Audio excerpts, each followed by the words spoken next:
Hello guys, welcome to my ফালতু mini blog.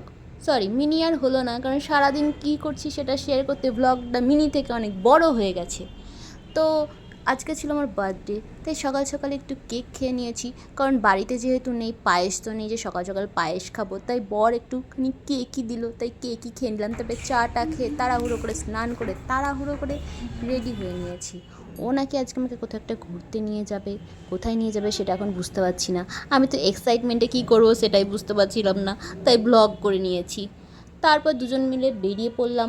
এলাকা দেখতে দেখতে চলে যাচ্ছিলাম, মানে গুয়াহাটি শহরটাকে দেখতে দেখতে যাচ্ছিলাম। আমরা যেহেতু এখানে ফার্স্ট টাইম এসেছি, তাই শহরটাকে এদিক ওদিক আমরা একটু ঘুরে দেখছিলাম। তারপর আখেরস কাকুকে দেখে, সরি দাদাকে দেখে, যাকে তাকে এখন কাকু বলা যাবে না, দাদা বলতে হবে, কারণ বয়স বেড়ে যাচ্ছে, একটা করে বার্থডে যাচ্ছে আর বয়স মানে বুড়ো হয়ে যাচ্ছি, মানে বুড়ি হয়ে যাচ্ছি। তো ওখান থেকে আমরা আখের রস খেয়ে ম্যাকডোনাল্ডসে চলে এলাম। ওগুলো কী খাবি বল? আমি বললাম তুই যা অর্ডার দেওয়ার দে আর তাড়াতাড়ি চল, মানে আমাদের এবার মুভি দেখাও আছে, ওটা আমাদের লেট হয়ে যাচ্ছিলো। তাই তাড়াহুড়ো করে দুজন মিলে খাচ্ছিলাম।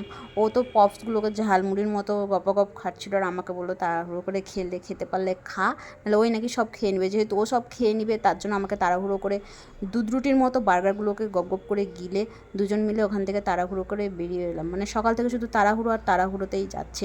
ওর নাকি মুভি শুরু হয়ে যাবে, ও আরও চাপে ছিল বেচারা। আমার তো ওর চয়েসের মুভি একদম ভালো লাগে না, কী রেসের সিনেমা না কি। যেহেতু কিছুদিন পরে ধূমকেতু বেরোবে দেবের, তো আমি যদি এখন ওর চয়েসের মুভি না দেখি, ও তখন আমার চয়েসের মুভি দেখতে যাবে না।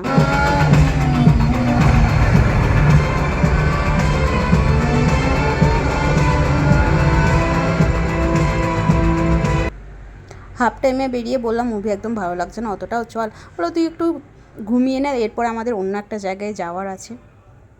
তো আমি কি করব, অযথা দেখলাম আর তারপরে বেরিয়ে পড়লাম। ও তারপরে বললো যে কি ওনাকে আর একটা জায়গায় নিয়ে যাবে। এসে দেখি হ্যাঁ তাই তো, বেশ সুন্দর জায়গা। তো এটা হলো ব্রহ্মপুত্র ক্রুজ। এখানে 800 টাকা করে টিকিট, অনলাইনেই পাওয়া যায় না, ওখানে ডাইরেক্টলিও হয়তো কাটা যাবে, কিন্তু আগে ফোনে কন্ট্যাক্ট করে নিতে হবে। অনলাইনে নাম্বার তোমরা পেয়ে যাবে। এখানে 800 টাকা করে টিকিট নেবে, আর সানসেটটা পুরো দেখায় এই লঞ্চে করে। 1.5 ঘন্টা, 5টা থেকে 6:30 পর্যন্ত।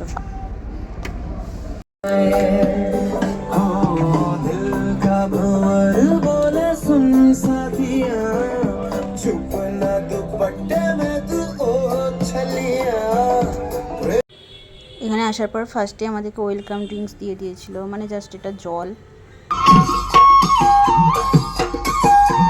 ঢোলতি কান্ধত লয়ে নাচনি বজালে নুকি হব, বজালে নুকি হব সে নাই বুলি মাতানাই কেৰুগা মেখাৰুৱে নাচনি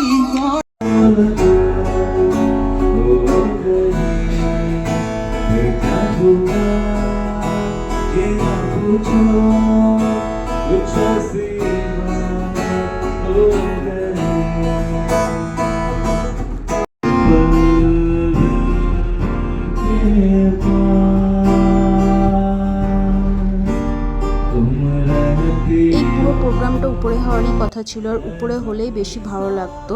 কিন্তু সেদিনকে যেহেতু প্রচণ্ড রোদ আর গরম ছিল, মানে এখন বিকেল 5টার সময় প্রচণ্ড সত্যি রোদ থাকে আর গরমও থাকে, রোদের তাপটাও থাকে। তো আমাদের সাথে সেদিনকে অনেক বয়স্ক মানুষও ছিলেন, তো ওনাদের প্রচণ্ড গরম লাগছিলো, তো ওনারা বলছিলেন নিচে যাবে। তো সমস্তটা আবার নিচেই অ্যারেঞ্জ করা হয়।